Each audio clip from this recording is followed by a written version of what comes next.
අපි අද කතා කරන්න යන්නේ කම්පියුටර් සිස්ටම් මොඩියුල් එකේ පස්වෙනි පාඩමේ CPU ආකිටෙක්චර් අදාළ 7 වෙනි සබ්මිෂන් එක. එතකොට අපි මේ පාඩමේදී මූලික වශයෙන් බලාපොරොත්තු වෙන්නේ කම්පියුටර් ප්‍රොසෙසර් එක ඇතුලේ හැදිලා තියෙන කම්පොනන්ට්ස් විශේෂයෙන්ම ALU එක ඊළඟට CPU එක CU එක control unit එක ඒ වගේම registers ගැන කතා කරා අපි component of microprocessor ගැන. ඒ වගේම microprocessor එකෙන් කරන්නේ program execute කරන එක.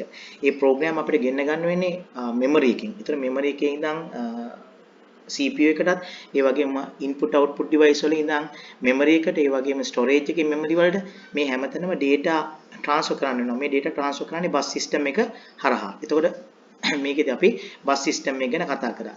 ඊළඟට මේ data සහ instructions තියෙන්නේ RAM memory එකේ. ඒ RAM memory එකේ තියෙන data සහ instruction අපි processor එකට ගන්න ඕන. මේ processor එකට ගන්න ක්‍රියාවට අපි කියන්නේ fetch කියලා. ඊට පස්සේ instruction අපි decode කළා, execute කරලා ආපහු එන results ආපහු memory එකට ගිහින් store කරා. ඒත් අපි මේක fetch, decode, execute cycle එක කතා කළා. මේ ක්‍රියාවලියේ පුරාවටම අපිට වැදගත් වෙන register ශ්‍රේණියක් තියෙනවා. ඒ registers පිළිබඳව අපි සාකච්ඡා කළා. ඊළඟට කම්පියුටර් ප්‍රොසෙසර් එකට data ගන්න සාමාන්‍ය main memory එකේ වුණත් main memory එක slow. මොකද ඒක හැදිලා තියෙන්නේ DRAM එකකින්. එම නිසා උපක්‍රමිකව processor එකට අනුබද්ධව අපි පවත්ව ගන්නවා SRAM තාක්ෂණයෙන් සුසැදි cache memory කියන memory. එම cache memory මගින් CPU එකට පුළුවන් RAM එකේ තියෙන DRAM එක slow වුණාට මේ cache memory හැදෙන්නේ SRAM එකෙන් නිසා ඒ වගේම මේක processor එක ඇතුලේ තියෙන processor එකේ speed එකෙන් data දෙන සමත් නිසා සමස්ත processor එකේ speed එක cache memory මගින් වැඩි කරගත්තා. ඒතර අපි පසුගිය submissions වලදී විශේෂයෙන්ම සාකච්ඡා කරේ මේ processor එක ඇතුලේ තියෙන component සහ processor එක කොහොමද RAM එකෙන් data සහ instruction අරන් execute කරන්න කියන එක තමයි අපි මේ පහුගිය submissions වලදී සාකච්ඡා කරේ. අද අපි මේ පස්වෙනි පාඩම මම කොටස් තුනකට බෙදුවා. processor එක ගැන කතා කරන එක. ඊළඟට මේ processor එකට data සහ instruction ගන්න RAM එකෙන්. ඒ RAM එකෙන් data instruction ගනිද්දී ඒ RAM එකේ data instruction store වෙන විදිහ නැත්නම් අපි කියනවා memory එකේ logical aspect එක. ඊළඟට මේ executed instruction වල අභ්‍යන්තරය structure එක. දැන් instruction set එක ගැන සාකච්ඡා කරන එක. එයින් අපි ඉන්නේ මේ processor කොටසේ අවසාන මාතෘකාව වන interrupt සහ exception කොටසේ. එතකොට අද අපි සාකච්ඡා කරන්න යන්නේ පස්වෙනි කම්පියුටර් processor එක සම්බන්ධ මාතෘකාවේ processor කොටසේ අවසාන මාතෘකාව වන interrupt and exception කොටසට. අපි මේ කොටසට එන්නට කලින් අපිට දැනගන්නට ඕන මේ abstract machine model කියන එක නැත්නම් layered architecture of computer system කියන එක මොකක්ද කියලා. ඕගොල්ලෝ දන්නා ඕනෑම කම්පියුටර් එකක් හැදෙන්නේ hardware device වලින්. ඒවා input device වෙන්න පුළුවන් keyboard එක වගේ, ඒ වගේම output device වෙන්න පුළුවන් pin tray, monitor tray වගේ. ඒතර මේ hardware device පාලනය කරන software වලට අපි කියනවා driver software නැත්නම් device drivers කියලා. ඇත්තට මේ device drivers සහ hardware අතර BIOS කියලා layer එකක් තියෙනවා. නමුත් නූතනයේදී device drivers BIOS හරහාම hardware control කරනවා කියලා හිතන්න අවශ්‍යතාවයක් නැහැ. මොකද මේ BIOS හරහා hardware පාලනය කරන එක ටිකක් inefficient. එම නිසා device drivers දීලා තිනවා directly hardware control කිරීම සඳහා. ඒ නිසා නූතන operating system එකක් අර traditionally device driver හරහා BIOS හරහා hardware පාලනය කරනවා කියන එකම හැම විටම සත්‍ය වන්නේ නැහැ. නූතන device drivers BIOS නැතුව hardware පාලනය කරන්න පුළුවන්. කෙසේ වෙතත් මේ device drivers සහ hardware අතර BIOS කියලා layer එකකුත් පිහිටනවා. අපි මේවා ඉදිරියේදී software classification එක යටතේ සාකච්ඡා කරනවා. මොකද BIOS කියලා කියන්නේ firmware. ඒක type of software. ඒක software කියලා අපි කියන්නේ firmware කියලා. මොකද මේ BIOS store වෙන්නේ hardware උඩ තියෙනවා chips జాතියක්. ඒ chips වලට අපි කියන්නේ ROM chips කියලා. මේ hardware උඩ තියෙන ROM chips වල තමයි අපි මේවා store කරන්නේ. ඒතර එම hardware එක control කිරීම සඳහා අවශ්‍ය වෙන මූලික උපදේශ අන්තර්ගත වෙන මේ chip වලට අපි කියනවා ROM BIOS කියලා. එම නිසා සාමාන්‍ය hardware එකකට ඇඩ්ඩා වෙලා තියෙනවා එම BIOS එක. ඒතර operating system එකේ අපි install කරන advanced driver software එකෙන් අර BIOS එක හරහා මේ hardware control කරනවා. noise එනන් device driver එකෙන් directly hardware control කරනවා. කෙසේ වෙතත් මේකදී ඔයාලා ඒ ගැන වැඩි අවධානයක් යොමු කළ යුතු නැහැ. මේකේ තේරුම් ගන්න තියෙන එක layer එකක් තියෙනවා. ඒක තමයි hardware layer එක. ඒ hardware layer එක පාලනය කරන්නේ device driver layer එක. එතකොට මේ device driver පාලනය කරන්නේ operating system එක. operating system එකේ උදව්වට තියෙන software වලට අපි කියනවා utility software කියලා.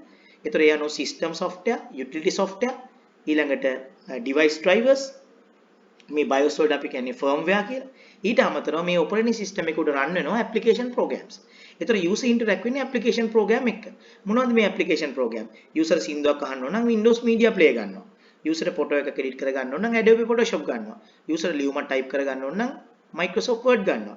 මෙන්න මේ විවිධාකාර software වලට, ඒ කියන්නේ user වැඩක් ගන්න software වලට අපි කියන්නේ application program කියලා. ඒතර user interact වෙන්නේ ඔය කියන application program වලට.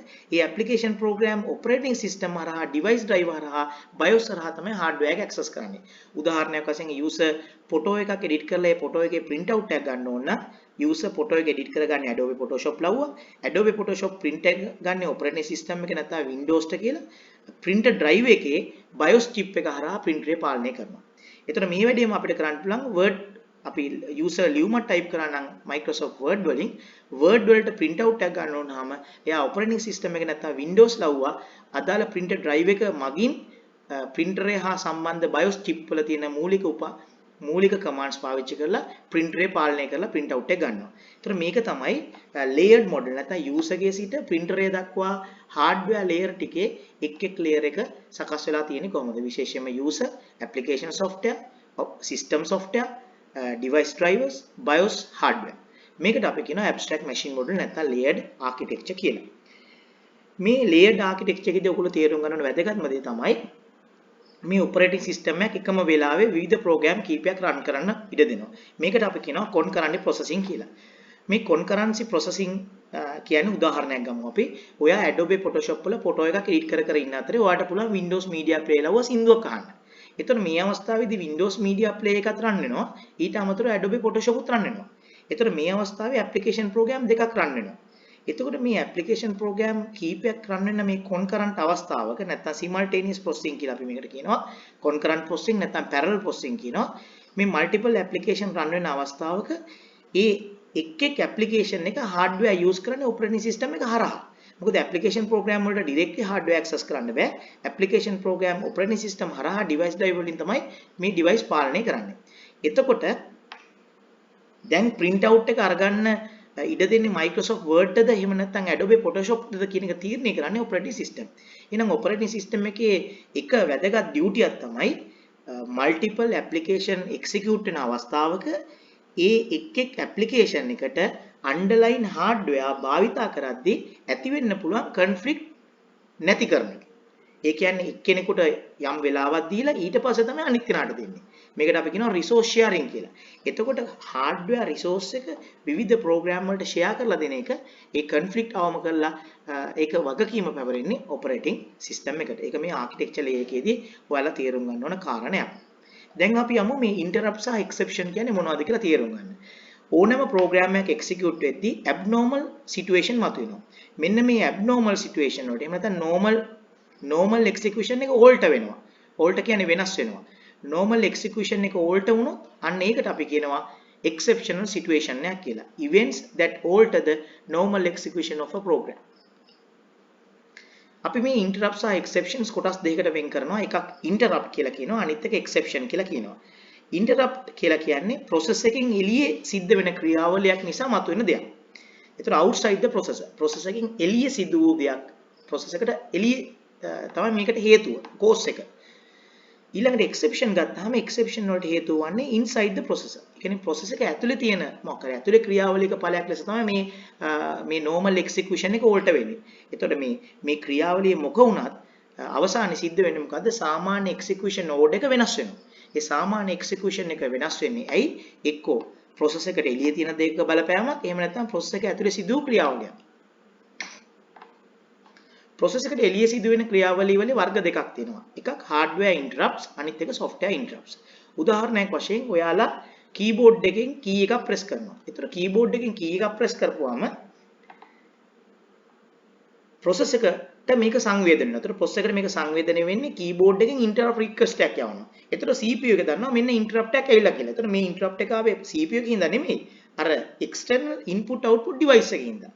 ඒතර මේ වගේ එකට අපි කියන්නේ hardware interrupt කියලා. විශේෂයෙන්ම input output device වලින් හට ගන්නා එවැනි interrupts වලට අපි කියනවා hardware interrupts කියලා.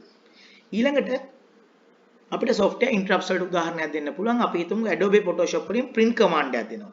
එහෙම නැත්නම් Microsoft Word වලින් print command එකක් දෙනවා. මේ print command එක දුන්නාම CPU එක දැන් කර ඉන්න වැඩේ නවත්තලා print එක දෙන්න ඕන. එතකොටදී CPU එකට මේ interrupt එක එන්නේ hardware line දිගේ නෙමෙයි. මේ interrupt එක එන්නේ OS එක හරහා. මොකද ඇප්ලිකේෂන් ප්‍රෝග්‍රෑම් එක නැත්නම් Adobe Photoshop තියෙන OS එක උඩ Windows උඩ. එතකොට Adobe Photoshop වලින් Windows එනවා service request එකක් ලෙස Windows device driver පාවිච්චි කරලා මේ request එක බාර දෙනවා. එතකොට ඒකට අපි කියන්නේ software request කියලා. එතකොට application software වලින් මොකක් හරි change එකක් ෂණිකව ඉල්ලුවොත් CPU එකෙන් OS එක හරහා ඒකට කියන්නේ software request කියලා, software interrupts කියලා. keyboard mouse වගේ input output device වලින් hardware directly ඇවිල්ලා process එකට interrupt එකක් දැම්මොත් ඒවට කියන්නේ hardware interrupts කියලා. ඒතර සාමාන්‍යයෙන් interrupts කියන ඒවා process එකට පිටින් ඇති වෙන ලෙස තමයි අපි සලකන්නේ. ඊළඟ exception කියන එක ගත්තොත් ඇත්තටම exception උත් අපි සමහරලාට interrupts කියන වචනෙන් refer කරන්න පුළුවන්. හැබැයි මේ exceptions හටගන්නේ process එක ඇතුලේ execution එකේ ඵලයක් ලෙස. විශේෂයෙන්ම process එක උඩ run වෙන්නේ program. ඒ program වල ඇතුලේ මොන හරි error එකක් ආවොත් ඒ ප්‍රෝග්‍රෑම් වල මොන හරි erroneous තත්ත්වයක් ආවොත් ඒ ප්‍රෝග්‍රෑම් එක්සිකියුට් වෙද්දී මොකක් හරි error එකක් ආවොත් අන්න ඒ error එකට තමයි අපි කියන්නේ exception කියලා. ඒතර ඒක process එකට පරිබාහිරව hardware මගින් ඇති කරන ෂණික බලපෑමක්වත් OS එක උඩ run වෙන application software වලින් ඇති වෙන software interrupt එකක්වත් නෙමෙයි. එම නිසා මේවට අපි කියනවා exceptions කියලා. උදාහරණයක් වශයෙන් යම් සංඛ්‍යාවක් බිංදුවෙන් බෙදුවොත් ඔබ දන්නා උත්තරේ අනන්තයි. අනන්තය කියන එකට අදහසක් ගන්න බෑ. ඒතර යම් ප්‍රෝග්‍රෑම් එකක කොහේ හරි තැනක මොන හරි සංඛ්‍යාවක් බිංදුවෙන් බෙදුවොත් CPU එකේ exception එකක් පයින්නවා. මොකද ඒක බෙදන්න බෑ. බෙදලා ලැබෙන උත්තරේ අනන්තයි. අනන්තය කියන උත්තරේ ගන්න පුළුවන් උත්තරයක් නෙමෙයි. අපි මේක common exception එකක් ලෙස සලකනවා. arithmetic exception divide by 0. ඊළඟට ඔබ දන්නවා සමහර සංඛ්‍යා එකතු කරුවම ලැබෙන අගයන් හරි විශාලයි. සමහර සංඛ්‍යා වැඩි කරාම ලැබෙන අගයන් හරි විශාලයි. ඒ අගයන් මේ රෙජිස්ටර් වල ස්ටෝර් කරන්න බෑ. රෙජිස්ටර් width එක මදි. එතකොට ඒ අංකය මේකේ ස්ටෝර් කරන්න බෑ. මොකද ඒ අංකය ඒ තරම් දිගයි. එතකොට අපි මෙවැනි සිටුේෂන් එකකට කියනවා arithmetic overflow කියලා. ඒ වගේම ඔබ දන්නවා floating point representations වල ස්ටෝර් කරන්න පුළුවන් පොඩි මාගයන් තියෙනවා. දශම බිංදු බිංදු බිංදු ගොඩාක් තියෙන චූටි ඉලක්කමක් ස්ටෝර් කරන්න බැරි තැනක උත්තරයේ ලෙස විශේෂයෙන්ම අපි මොකක් හරි බෙදීමක් කරොත් ඒ බෙදීම ලැබෙන උත්තරය ගොඩාක් චූටි සංඛ්‍යාවක් වුණොත් ඒ චූටි සංඛ්‍යාව මේක ස්ටෝර් කරන්න බැරි නම් අපි එවැනි තත්යකට කියනවා underflow error කියලා. මොකද ඕනම bit storage එකක යම් bit ප්‍රමාණයක ගහන්න පුළුවන් උපරිම සංඛ්‍යාවක් තියෙනවා. ඒ වගේ මේක ගහන්න පුළුවන් අවම දශම සංඛ්‍යාවක් තියෙනවා. අපි ස්ටෝර් කරන අංකය ඒ අවම දශම සංඛ්‍යාවට වඩා අවම නම් ඒ තත්ත්වයට අපි කියනවා underflow තත්ත්වයක් කියලා. උපරිම ධන සංඛ්‍යාවට වඩා විශාල නම් එකට අපි කියනවා overflow තත්ත්වයක් කියලා. ඒතකොට ඒක ගණිතමය error එකක්, arithmetic error එකක්. ඒ වගේම අපි load කරලා තියෙන instruction එකේ format එක invalid format එකක්. ඒතකොට process එක හදලා තියෙන යම් format එකක් execute කරන්න. ඒ format එකට පිට format එකක් දුන්නොත් ඒක process එක run වෙන්න බෑ. ඒ නිසා instruction එකේ format එක නැත්තම් අපි කියනවා invalid instruction එකක් කියලා.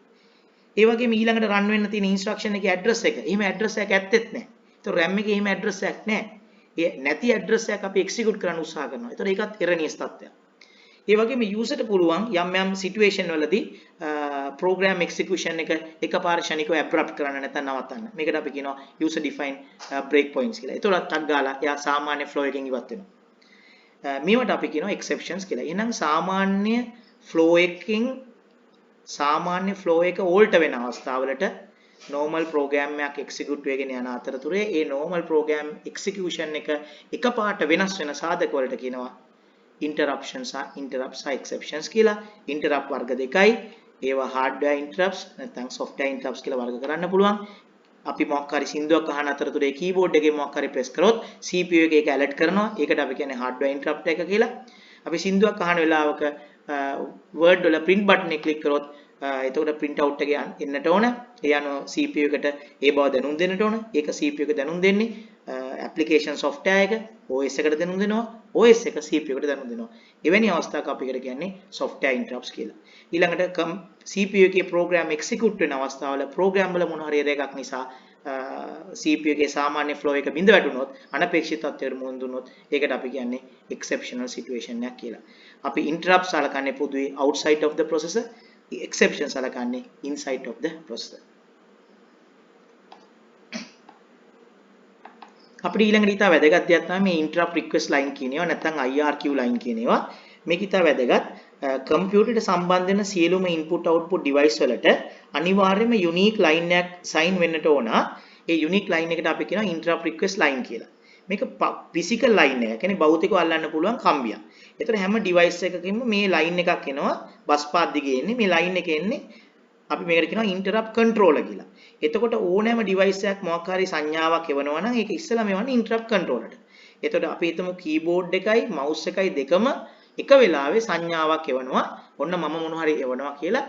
එතකොට interrupt controller තීරණය කරනවා අර මොන IRQ line එකටද යා ප්‍රමුඛතාවය දෙන්නේ කියලා. ඒතර interrupt request controller තමයි සියලුම device වලට IRQ අංකයක් දෙනවා.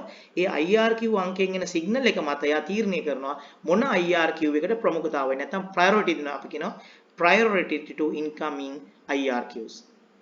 ඊට පස්සේ දැන් උදාහරණයක් වශයෙන් මෙතන mouse එක සහ keyboard එක තිබුණොත් එයා ප්‍රමුඛතාවය දෙනවා නම් mouse එකට එයා keyboard control එකේ ඒ interrupt එක යවනවා CPU එකට. ඒතර CPU එකට යන්නේ mouse එකේ interrupt එකද එහෙම නැත්නම් keyboard එකේ interrupt එකද කියන එක තීරණය කරන්නේ interrupt control එක විසින්. ඒතර interrupt controller වැඩි priority එකක් දුන්නොත් mouse එකේ IRQ එකට එයා ඒක යොමු කරනවා CPU එකට.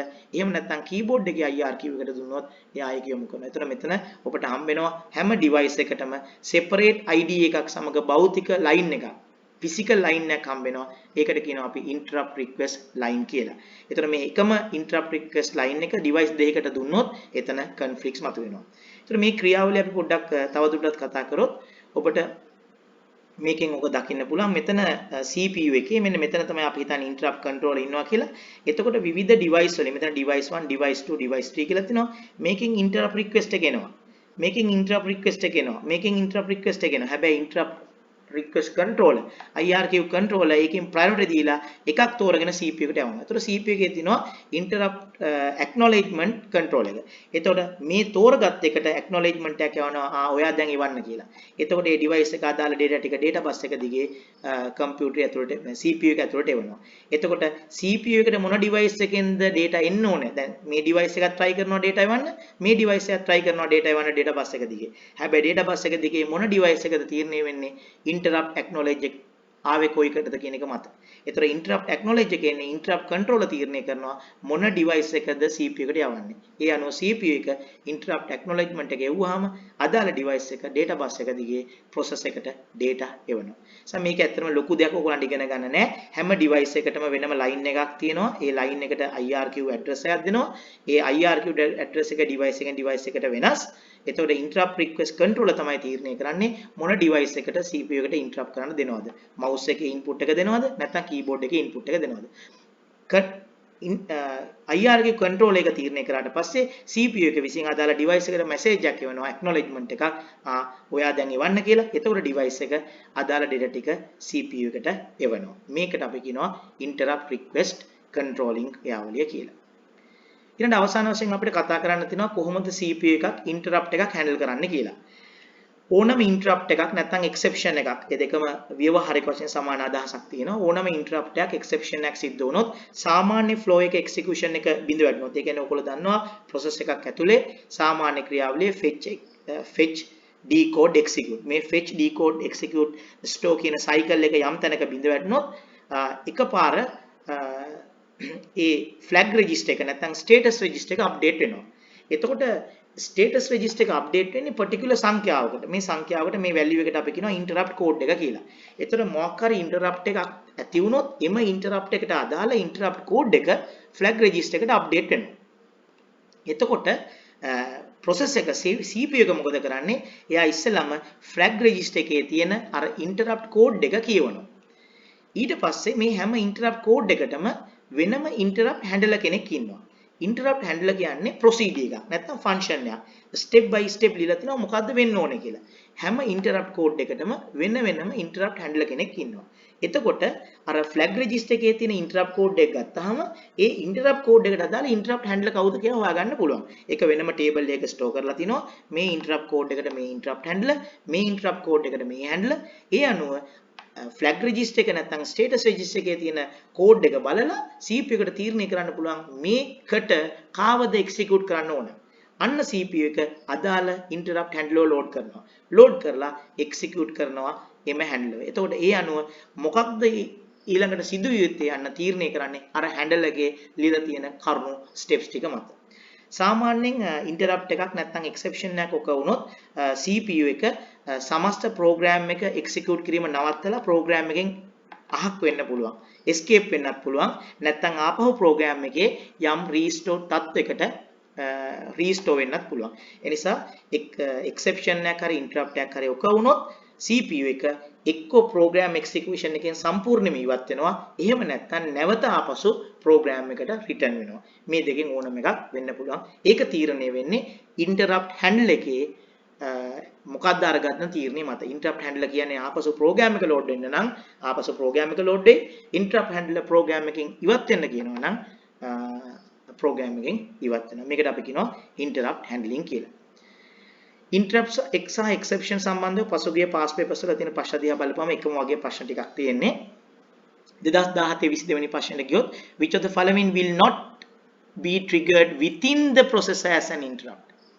එතකොට process එක ඇතුලේ interrupt. ඒතර process එක ඇතුලේ interrupt ට අපි පොදු නමක් කියනවා exception කියලා. මම කිව්වා exception කියන වචනේ කියන්න ඕනේ නැහැ. කවුරු හරි කිව්වොත් within the processor as an interrupt කියලා. එතකොට process එක ඇතුලේ interrupt එක කියන්නේ exception එක. ඒ කියන්නේ program execute වෙද්දී සිද්ධ වෙන error එක.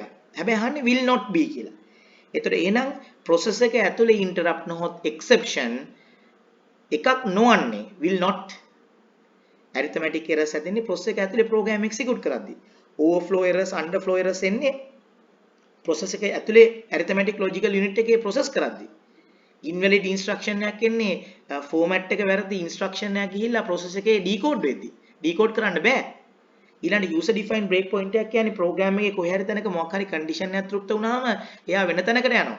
ඒක program එකේ execution එකේ තියෙන්නේ. එම නිසා මේ A B C D ඔක්කොම ගත්තොත් මේවා program එක ඇතුලේ සිද්ධ වෙන execution ක්‍රියාවලිය නිසා process එක ඇතුලේ මතුවෙන ප්‍රශ්න. හැබැයි මෙතන අහන්නේ will not be triggered within the processor. process එක ඇතුලේ නොවන්නේ කියලායි. ඒතකොට උත්තරය විදිහට අපිට ගන්න පුළුවන් ඉන්නේ input output request. මොකක් හරි මොකක් හරි device එක keyboard එක වේවා mouse එක වේවා CPU එකට පණිවිඩයක් එවනවා මම දැන් ඔයාලට data දෙන්න ලෑස්ති ඔයා ලෑස්ති වෙන්න data ගන්න කියලා. මේ පණිවිඩය process එකට එන්නේ process එක ඇතුලෙන් නෙමෙයි process එකට එළියෙන්. මේක input output request එකක්. එම නිසා IRQ line එකක් දිගේ මේක එන්නේ physical line එක දිගේ. ඒ වගේම එහෙම නැත්නම් software හරහා එන්නට ඕන application software එකක් printer එක use කරනවා. ඒ කියන්නේ output request එක. මට print out එකක් ගන්න තියෙනවා කියලා කියනවා Adobe Photoshop. කාටද කියන්නේ operating system එකට. Microsoft Word කියනවා මට print out එකක් ගන්න ඕන කියලා. කාටද කියන්නේ Windows OS එකට.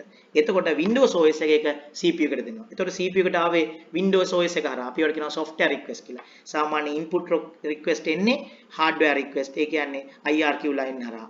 output request සාමාන්‍යයෙන් එන්නේ application program OS එක හරහා. ඒවා software interrupts. මොක වුණත් hardware software interrupts දෙකම එන්නේ CPU එකට එළියේ ඉඳන්. එම නිසා ඊ උත්තරය අපිට ගන්න පුළුවන්. අහන්නේ will not be within the processor. පිළිතුරයි. ඔබ 2016 23 වෙනි ප්‍රශ්නෙට ගියොත් ඒ ප්‍රශ්නෙත් ඒකමයි. ඒ නිසා මම නැවත ඒකට කතා කරන්න අවශ්‍යතාවයක් නැහැ. ඒකෙත් උත්තරය එතකොට අහන්නේ will not be triggered within the processor කියලා. as an exception එතන අර නම ඒගොල්ලෝ use කරනවා as an interrupt as an exception මං කිව්වා ඒක exception කියන එකට interrupt කෝඩ් කමන්නේ නැහැ. within the processor කියනවනේ. ඒතර within the processor interrupt කිව්වොත් ඒ කියන්නේ exceptionම තමයි.